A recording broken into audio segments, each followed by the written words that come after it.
Hey everybody, I'm here with John Mike, founder of used to be multitracks.com, but now gospelmultitracks.com, but now it's LoopGospel.com. And stay to the end because we want to share all the things that he has for us, some resources. But if you're not staying to the end, check out something's going to go across the screen. You can go ahead and check his channel out now. It's an amazing channel. But what I want to say about John is, I don't know, John, I don't know if you're going to agree with this, but John has been called the tech guru for gospel musicians. How so? He's been called the tech guru. I'm talking about anything you need. We're talking about hardware, software, VSTs, how to fill up your sound, how to add loops, all that kind of stuff. I remember actually, John, you may not know, one day I was my choir director said, that didn't sound right, and it wasn't even my chords. It was just, she was just talking about the fullness of it. Okay. And where did I have to go? To John's website. That's where you go to get your stems. And so a lot of people may not know who's behind all of this stuff, and some people don't even know that this stuff is available. So John, I just kind of wanted to thank you for coming on. And, absolutely. You know, just kind of, but let me just say this before I get started, John. There was a statement that John made. You know, I do a training. And this last Sunday I did a training, and on the training I said that there's two types of learning. You have direct learning and indirect learning. And direct learning is when you just teach someone, and you say, here's this chord, here's what to do. But indirect learning is when you're listening to their stories. Now I got this from your idea when you were telling me about who the people you're talking to. And I actually put it on my Instagram, right? And I put the real benefit isn't trying to get people's chords and runs. It's actually just sitting down and picking their brains. So that's what I want to do today, is just kind of pick your brain. I know John's been the one interviewing everybody else. So today we're going to interview him. Wow. Yeah, I was telling you before, this would be my first official interview. Like, nobody really wants to talk to me. You know, I'm just a regular old guy, you know, but I spent a lot of time talking to a lot of other people. So it feels kind of weird being on the other end, yeah, on the other side of the of having someone else ask the questions. So this is gonna be interesting. Yeah, that's cool. Yeah, that's cool, because I think the last interview I saw you do was the guy at NAMM who was the Spectrasonics. You were interviewing him. But today we want to listen to your story, your unique perspective on things. And so my first question is, for those who don't know, can you just kind of give a little bit of an intro, you know, about you, who you are, the unique problem that you solve, you know, overall, and just things like that. Well, first of all, you know, I'm nobody from nowhere. At least that's what I like to say. The bottom line of who I am a piano teacher from Jackson, Tennessee. Okay. That's where I'm originally from. 36 years old. I've been doing music for pretty much all my life, as long as I can remember. Being a little kid, playing keyboard for my church, did that forever, and I recently located out here to now Charlotte, North Carolina. So so you're North Carolina right now? Yeah, I'm a North Carolinian, is what they call themselves. Carolinian. So yeah, so we're here in North Carolina now. I have 6 children. Me and my wife are married. We have 6 children. You staying busy, Doc? Yeah, very busy, very busy. So we have 6 children. The oldest is 12. Okay. All the way down to 7-year-old twins. So we have 3 girls, 3 boys, 7-year-old twins. And then we have a 9-year-old, a 10-year-old, an 11-year-old, and a 12-year-old. Goodness, you guys are all just in successation. They're all close together. Yeah. The ages are very close together. Yeah, we didn't plan that. It just happened. It just happened. But that's kind of better than, you know, because those people who have like 25-year-old brothers and they're taking care of them like that. You don't have that problem. They're like all the same age. They're all right. But the best part about it is the way that they came in is the same way that they go out. So we kind of look at it that way, and then we homeschool as well. I think I was telling you that before we started the stream. So yeah, we homeschool, so they never leave. They're always here. They're running around. My studio is here in my house, so they're running around somewhere on the other side of the wall doing kid stuff. Kid stuff, summer break. But yeah, we've been married. We've been married for about 14 years. I think it's this year 14 years. Okay, 14 cool. years, 6 kids. It's been an interesting journey, yeah, to say the least. And I'm just that, yeah. This is so interesting, man. So you didn't start off like as an engineer, because the way a lot of you come across as you're just so knowledgeable in terms of technology. You seem like you come from an engineering background, but you actually are a musician first. Yeah, you're a musician first, and then Yep. you just have all of the other stuff. Well, I told somebody the other day, I know so much because I've had so many problems. You know. That makes sense. These were problems that I needed to solve myself. So that was actually how I started my YouTube channel, which is a lot of people. That's where I kind of, I guess, for lack of a better word, kind of introduced myself to the world. Now, was via YouTube. Now, name some of the problems, not the solutions yet, but just kind of give me some of the problems that you were having.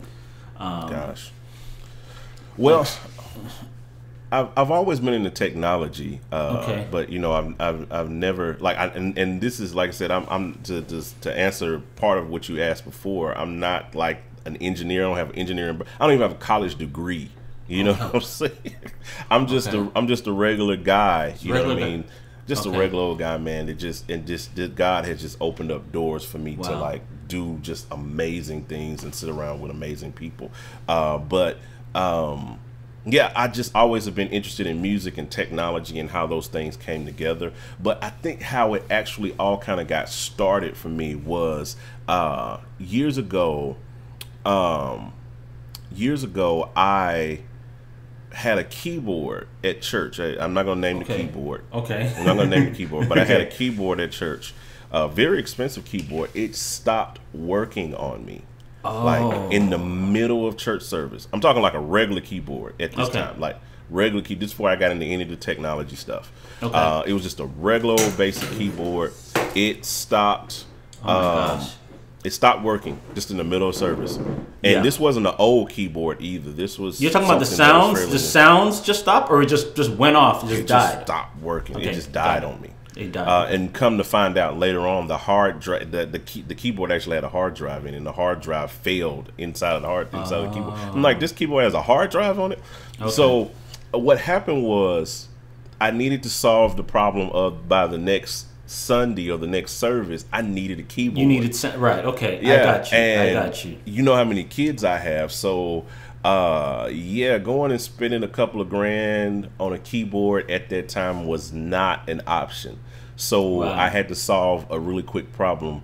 And it was like, okay, I got this MIDI controller here at the house that I use for just kind of fooling around and, recording and doing that kind of thing. What if I took this MIDI controller to church and used it as a software, just use my software, and played out that way. That was my solution at the time. And we're talking at this time, we're talking 2009, 2010. Okay, so a lot of people weren't really doing that. This wasn't, this wasn't really a thing. People weren't really into like MIDI controllers and software instruments and software sounds and all of that thing like that, around. And then that quality time. VSTs too, probably. Yeah, right? It wasn't that many stuff. So what I ended up doing was pulling out Logic. Okay. And I just used the stock piano and stock sounds inside of Logic and had my MIDI controller, and it worked. And so, long story short, I never went back to hardware. Never went back to hardware. So you've been using VSTs since then? Yeah, almost 10 years now. Although I'm sure you have recommendations if somebody asks for keyboards and stuff. If someone asks for hardware, I recommend. You got them. I ask them what their situation is. What's your situation? And once they kind of, let me know what their situation is, then I make recommendations on that. And just to kind of make a side point here, you do lives on your channel where you actually ask questions, like you answer questions. If people just ask live, and I'm saying you just firing back answers, like they be asking all kind of questions. Yeah. So you have that on your channel, right? Yeah, exactly. You do it often, or I try to do it at least once a quarter, where I get enough questions where people ask. I try to take some questions beforehand, and then I'll have people ask questions live, and I'll try to answer those. And I do that on Facebook a lot as well, Facebook Live. So I try to keep those things going. But how it kind of developed out was just using I started that journey of using software that way. And so I had all of these issues and all of these problems with, of course, trying to go from a traditional mentality of playing a hardware keyboard to now having my MacBook sitting up on stage with my sounds on it, and I'm trying to play and use this computer on Sunday morning for Sunday service and get through an entire church service using only my computer. Got it. So that's why that would explain why you would become an expert in all things tech. Because you're basically sitting here with your computer, and now you're having to solve problems. Well, what are you going to do with your loops and your drums and your sounds and all of that stuff? Where some people are just now trying to come into that, so they can benefit from your. Yeah, but I was trying to figure this stuff out 10 years ago. I was and I would ask. What would happen was I would ask people questions, and nobody had answers. You know what I'm saying? I would be asking, I would be, messaging people, emailing people. I would see pictures. People would post a picture and they got their MacBook on. So I'm like, what are you using your MacBook for? Are you using sounds? And nobody had a response to me. Nobody had, nobody could answer the questions that I had needed answered. How to do this, how to do that. So that was the birthing of my YouTube channel. It started around 2012 when I just started talking about music technology and really just solving the problems that I was having at the moment. So to people who were watching my YouTube videos, it seemed like, oh, this guy knows what he's talking about. And the truth of the matter is I figured out I solved the problem 5 minutes before I pressed record on the YouTube video. Wow. And so that's why I would be so excited. What's going on, guys? It's your boy John Mike, because I just figured out this problem that I've been having for 2 months or 3 months and trying to figure out how I can get this to work, or why won't this stop doing this, or how can I manage my CPU better, or how can I do this, and so when I would find a solution, I would just press record and just start talking about it. And you've got a lot of great videos with a lot of great solutions, because I know I've actually come across your videos, and I wasn't even subscribed at the time, but just trying to solve, because a lot of people use YouTube for solving problems. We search just like we search in Google, and then we'll see videos right there. So that's really cool, man. But a lot of people don't realize that you actually started. We were speaking the other day that you actually started. You were a music teacher. Yeah. And you had a business. You had an actual business teaching. Can you explain how? Because your business now is all online. You're right. Now everything I do is online. Is online, but you said you had music students. So tell me what happened. How did you go from having music students? So everybody listening, John Mike was a piano teacher. So if you guys don't just go to hardware, you can get chords and stuff from him too. Right. But how'd you go? How'd you go from that to just doing all online, what you're doing now? Can you explain that? Try to condense it into something as tight as possible. But I taught music for over 15 years of my life. Started out, I think I started that business, it had to be 2002, 3. Okay. So around in there, I started teaching piano lessons. I was working at a factory at the time, and I was making like $300 a week. Okay. And I remember just having to get up at like 4 o'clock in the morning and work all day for that $300 a week. And I said to myself, like, what can I do that could bring in $300 a week and I don't have to get up at 4 o'clock in the morning? Okay. And I started thinking about all the things that I did and I could do and all of those things, and piano lessons just kept popping up in my head. So I was like, so I can remember being on the assembly line working on whatever job I was working at the time, and I was like, man, if I could get 30 people to pay me $10 a lesson, then there's your three. I can make $300. But then I was like, $10 is really low. What if I charge $20? If I charge $20 for piano lessons, I would only need 15 people. I would only need to know 15 people. And I was like, I know 15 people that'll let me teach them how to play piano. So I started making flyers. I started calling people that I knew. Started saying, these were like half an hour lessons, or like hour lessons? I was doing like 45 minutes. 45 minutes at the time. And I was doing $20 a lesson, and within a year, I had about 50 students Whoa. of starting that. And so, of course, quit my job, and I just went full Yeah, you just quit your job here because your income's doubling, tripling. Yeah, okay. So within the next 4 years, that business would grow from 50 students, or from 0 students basically, to man, I think we got upwards close to 120 at one time. Wow. What city was this? This was Jackson, Tennessee.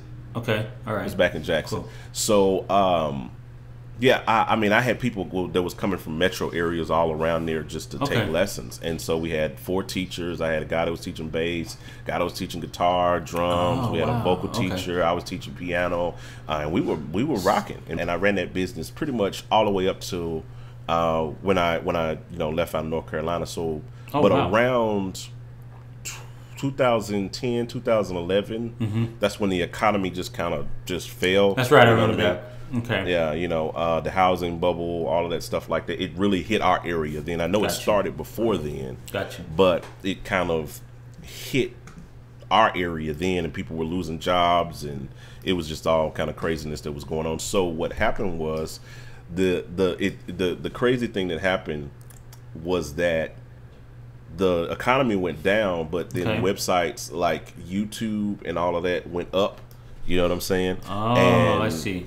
And that was when YouTube and all of that was really starting to get crazy.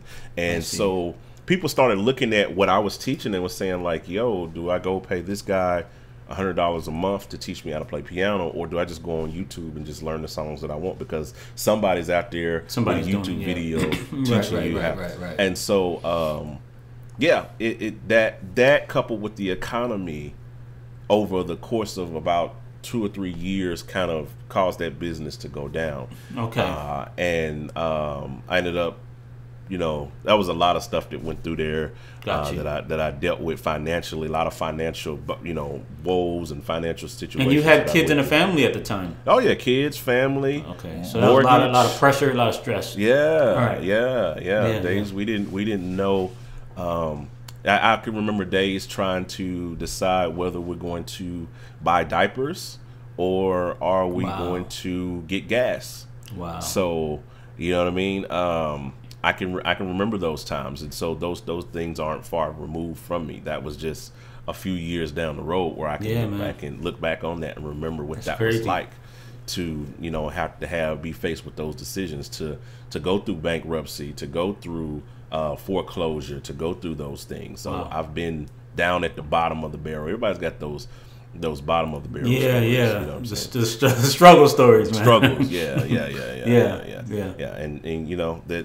And we're not removed enough from it to where it can happen again. So but when you go through it before, when you go through it at a point in your life, you learn and you gain and you get strength from that. So if you ever face that again, you know how to face it. You know what I mean? You can face it with different, because you know how to be high, you know how to be low. Like Paul said, I've learned how to abound, I've learned how to abase.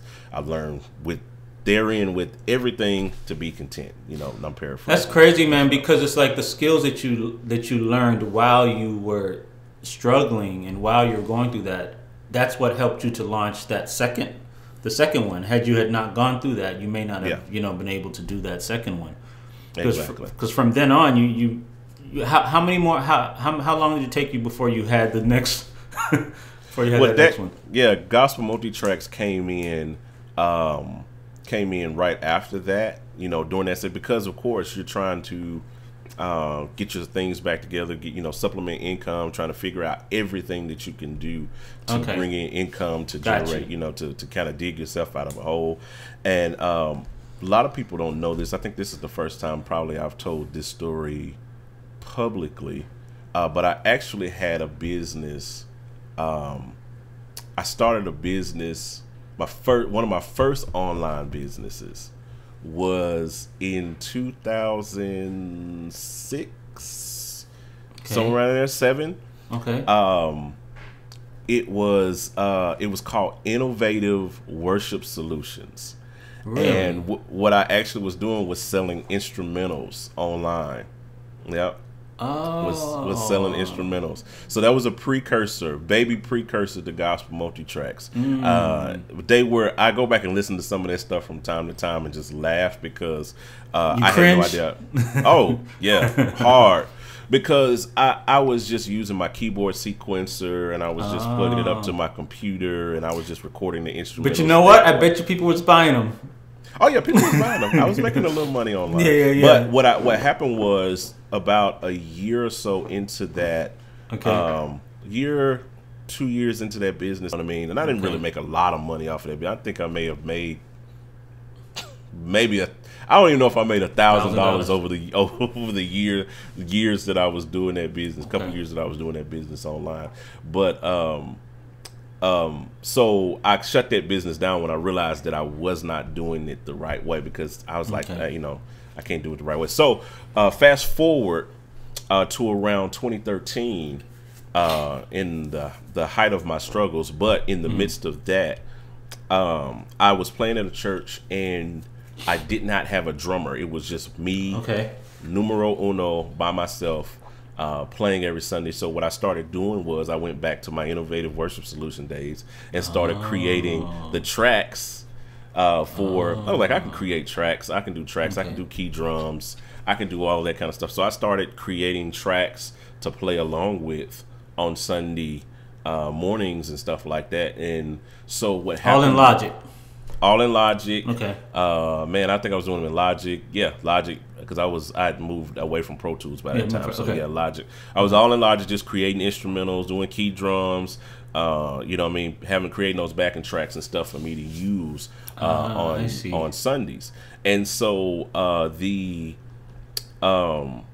what happened was it got so just crazy I was about to drive myself crazy trying to create all of these songs, because then you plan out the songs for the week, you got to record the songs, you get the rehearsal on Saturday, and then the praise team leader says, no, we're going to do this song. Worst case scenario, Sunday morning they tell you, you know, we're doing this song, we're going to change up and we're going to do this song. Or they don't tell you and they just sing just sing something else. Yeah. Sing something else. You'd be like, God, man, I spent 2 hours like creating this out. Tracking this out, and you just decided you wanted to change it at the last minute. So I remember around that time just saying to myself, like, yo, if there was a website that I could just go to and I could just buy the tracks, that would make things so much easier. Because I would gladly pay money to save time, you know, the hours that it was taking me to create these instrumentals and make sure, you know, and then not even that, even if I didn't, you know, create a full instrumental, it just didn't sound the same using a click track, you know. You know, and trying to, you know, you ain't got a drummer and it's just you and a click track, a piano and a click track, and it just doesn't sound like anything, you know. And I'm like, and then, you know, if you throw something together and it sounds like trash, you know what I'm saying? So I could remember going through that and saying, like, man, if it was just a website that I could just run to, and download your stuff and just go. Just that'll help you out in a pinch. Yep. So it was actually me and a couple of partners that started that business around 2014. We worked together. They worked with me for a couple of years, and then they kind of 2014. So that's real recent. Yeah, that's when we actually officially got. That's when you officially started LLC and started the business. We're in business, and so we started it around then. And you know, they've since kind of moved on to different other business ventures that they're doing. And can you give me some numbers? How many customers, like at this point, would you say you're serving, or do you have that kind of data on you? Man, so at this point, so we have our app Prime for iPhone, iPad, all those things like that. We get, like, you know, data on you know, how many people are using the app. And at this, I think the last time we checked into it, we had roughly around 40,000 churches that, or at least people that are using the app on a week-to-week basis. And that's just the app. That's just the app. Yeah, there's some people that don't even use the app. They just go and they just buy the tracks. But they just buy. Yeah. We've sold a lot of tracks A lot of tracks. I don't really want to. We don't. You don't want to say the numbers those right now. Yeah, we don't. Yeah. Gotcha. For obvious reasons, I don't want. I don't want. Obviously, I don't want obviously, people in my pockets like that. But we've sold quite a lot of tracks. Well, yeah, and my point was just to kind of introduce the fact of where you came from and to where you are now is just incredible. It's just an incredible how you launched one business, it didn't work out so well, and now you have another one. So that's what I'm saying. So we have to listen to your story because it's the story, it's the person. You see what I'm saying? Yeah. Can you I want to shift a little bit. What are your proudest moments personally as far as your business, and also moments that humbled you as well? All of the greatest things in life were birthed out of somebody's need, and Gospel Multitracks was a need that I had personally. So I did it for me. I didn't really do it because I wanted, to be great or amazing or just to be this amazing company. I'm at all. If you would say a proud moment, that would be something that I'd be just astounded at the leaps and bounds and the people that we've been able to touch and the stories that I hear from people that we solve their problems, churches that don't have musicians that use our tracks every Sunday, people in Africa, people in all over the world that are using our tracks, producers that I get to work with that are overseas. That is amazing, from a guy that's a piano teacher from Jackson, Tennessee, to be able to touch people and work with people, and touch people that I never met, never get an opportunity to see. You know what I'm saying? Cool. is a blessing to me. And then Gospel Producers just kind of birthed out of that same need. And Gospel Producers is the site that does what? With the teaching, where we teach classes on production, music. Got it. So music production, right? So the one is where you're doing the tracks, but the other one is where you're actually teaching. So those folks who may want to know kind of behind the scenes, how do I actually do this stuff? They can go there. And go ahead. No, go ahead. No, go ahead. Oh, I was going to say that birthed out of a need as well, because as doing Gospel Multitracks, I think how we kind of like set ourselves above other companies that were doing instrumentals is that we upped the quality. So it became like about recording real instruments, real guitar, real bass. Instead of like playing key bass on my keyboard, I would record a real bass player. Instead of recording key guitar, I would record a real guitar player. So that became our stick, so to speak. You could come to our site and you could download the actual instruments. Like why would I need somebody to give me a track with key bass on it when I can play real live bass guitar? I can run key bass myself on a secondary top keyboard. But if I can get a real bass player playing along with me on Sunday or on whatever service, on the gig or whatever, that's valuable to me. And I think that's what caused us to ascend there. Gospel Producers that's what birthed the need for me, because again it was a necessity. I would be sitting there listening to tracks that we're trying to recreate, and I'd be saying like, how did they get the bass to sound like that? How did they get the drums to sound like that? My drums don't sound like that. And that's what Gospel Producers solves for you. That's what it solves for me. It's like, okay, how do I get my drums to sound like that? How do I get my mixing to sound like that? So what I did is started going to the source. I started approaching. So you started the people who are mixing these. Yeah, I started approaching the actual people that are recording these albums and recording these records and mixing these records, and I started picking their brain, and they started giving me information, and they started showing me stuff. And they're not holding back, man. Like they are like they're showing everything. And so what I started seeing was like, this is amazing that I'm getting this information, but again, the teacher in me says I need to disseminate this information, because that's what a teacher does. We take big chunks of information and we break it down for the people that want the information and want to know, to know that. So the teacher in me kicks in and says, this is a class. Like, I'm glad that you're giving me this information and I can take it and I can use it to increase the value of what I'm doing. But I know that because of virtue of who I am, I know that there are a ton of people that are connected to me that would love to know this information. And so that's how that kind of got birthed. Now, I want to, and honestly, as I hear you talking, I realize that about the proudest moments and humbling, you've been, by giving your story, that you already showed the highs and lows within the story, you know. But I want to kind of transition to anybody watching. I just want to go to some specifics. Like for a person who's playing for a service,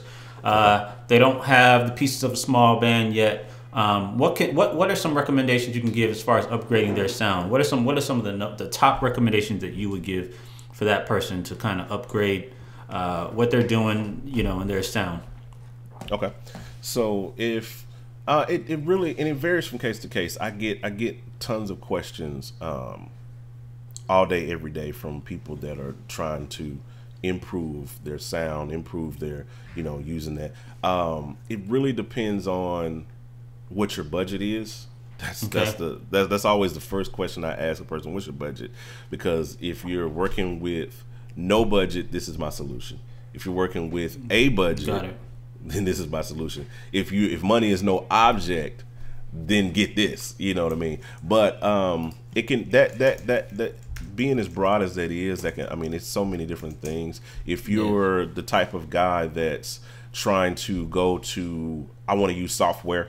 I want to just run software on Sundays. I want to use Omnisphere. I want to use Keyscape. I want to use all of these, you know, these software sounds to enhance what I'm doing, add in pads and layers and all of those things. The first thing that I suggest, it starts at the root, your computer. Upgrade your computer. Get a maxed out computer. If you can, get an i7 quad core processor with an SSD in it, high clock speed, 2.7 quad core, 8 core. Now they just released Apple just released the 8 core MacBook. If you can afford that, if not, you don't have to buy the newest MacBook Pro. Until last year, I just bought the newest MacBook Pro, but last year, up to last year, I was using a 2010 MacBook Pro. Oh wow! I ran at 2010 till it didn't run anymore. So it's not about the newest. Yeah, it's not about the newest. It's about the specs. Yeah, look the specs. i7. Look for quad core. Look for SSD. Those are your top, you know, priorities, because you want to get something that has the CPU power to push to run multiple layers. And you know how we do as church musicians. We you know, we play fat chords. We sustain heavy. And then you're layering. We layer. You know, on traditional keyboards, polyphony is how the computer manages how your keyboard manages your CPU on board. Because every keyboard, every hardware keyboard out has a computer in it. Don't think, and it goes back to my front end story where I talked about the keyboard that had the hard drive that crashed on me. It happens. You know, they have CPU components in it. So don't think just because I'm using hardware that you are immune to like problems. You know what I'm saying? Issues, because they happen. Things can happen. They happen just as much as people that have computers. Because they're all computers. They have RAM, they have all of that. So polyphony on a traditional computer, on a traditional keyboard, hardware keyboard, polyphony manages the CPU and the RAM that you have on board. So that's when you see a keyboard that has 64 voice polyphony, 128, 256, yada, yada, yada. The more polyphony, the more headroom you have for like notes and stuff like that. And they drop out after you max out those notes.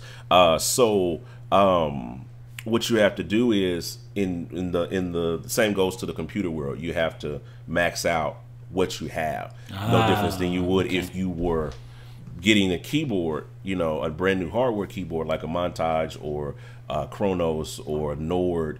You got to look at what the polyphony is. You got to look at what the CPU is. All the specs, everything like that. Get the top, if you're gonna you know, get the top spec thing that you can get, you know, no matter what budget. Get the top you can get, right, because that'll get the top. That's always my recommendation if you're trying to push into, you know, using software, running tracks, because a lot of those things play into the part, you know. You're running your tracks on this computer. You're playing your software instruments. A lot of people are running production elements now with their computers, running Ableton. They're running Pro Presenter. They're running lyrics and lights, and they're doing all of these things on one computer. You know, so you got to get as high spec as you can if you're going to do that, or get multiple computers to handle specific tasks. And by the way, you cover all that stuff you just mentioned in different videos on your channel, running lights. That's what I talk about on my running channel. Computers, running all that stuff. You cover. I got a question. I want to see how many questions I can answer in a minute. So this is gonna be a quick fire. Oh, this is a quick fire, man. I got. If we could do about 10 questions. Hold on, let me get my timer here.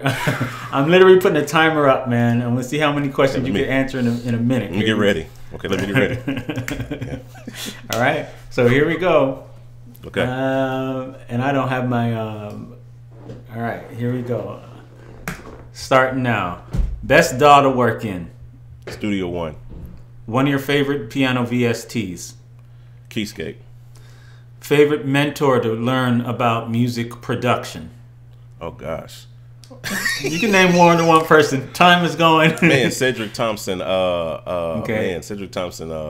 John Yash. Aaron Lewis. Aaron Lindsay. It's a ton of them. Okay, got it. Favorite instrument to play? Piano.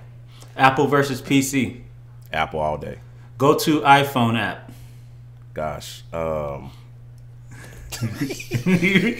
at 38 seconds, man. Skip. Pass. All right. Amazing iPhone apps that musicians may not know about. Gosh. Ravenscroft. 250, 275, Korg module. Got you. Those are hidden gems. Software you have on a Mac that people may not know about. Man. That's a loaded question. Last one. Favorite dessert? Cookie butter. Man, yo, hey, listen, folks. John, thanks, man. I know you. I wanted to thank you for staying on, man. I know I know I told you 30 minutes and we're like 15 minutes over, but you know, with that, cool. With the exception of that snag, man, I really appreciate you for coming on. Your YouTube channel, man, is insane, man. I just saw it the other day. Everybody check it out. You know, as we're going into a culture that's becoming more technology centered, it's going to be increasingly more. So John Mike is that dude who's going to be more and more important just because of where we are going as a culture. And so I think it was important to interview you, man. And I just appreciate you doing this for real, man. Yeah, man. Again, it feels funny being on the other side of the interview, being the interviewee as opposed to being the interviewer. You know, so I hope I did well as an interviewee.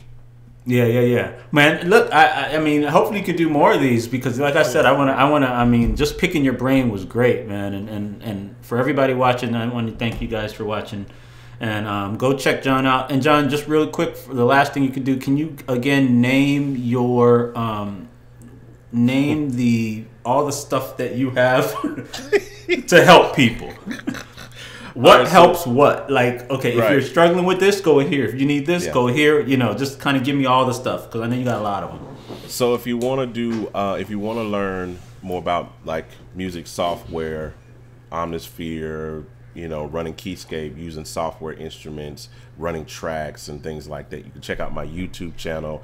That is youtube.com/John Mike Williams. You can look that up. If you are needing backing tracks, stems, multitracks, things to use for your services, your church services, you can check out LoopGospel.com. That is my website that I use from that. I also have another site called CreatingStems.com that that teaches, where I actually show myself recording tracks for gospel multitracks. That you can go on and check that out. It's just me personally teaching, like my approach to production. Yeah, CreatingStems.com. I run that, and then my new baby, which is GospelProducers.com, where we actually sit down with some of the top engineers, producers, musicians in the industry, in the gospel industry, and have them teach their approach in master classes. So that's pretty much I think all I have in a nutshell right now. Well, I'm gonna call it, folks. In a couple of years, we're gonna be sitting him down, and he's gonna start some entrepreneurial classes on how to start a business, because you're doing it. And because this business is nothing more than just solving problems. It is. And the fact that you've done multiple businesses You know, this is something that is really great. You know what I'm saying? Especially for our community and culture. That, you know, we need to learn how to start businesses. So I really respect and admire you, man. So this is amazing. So I'm gonna go ahead and stop this recording.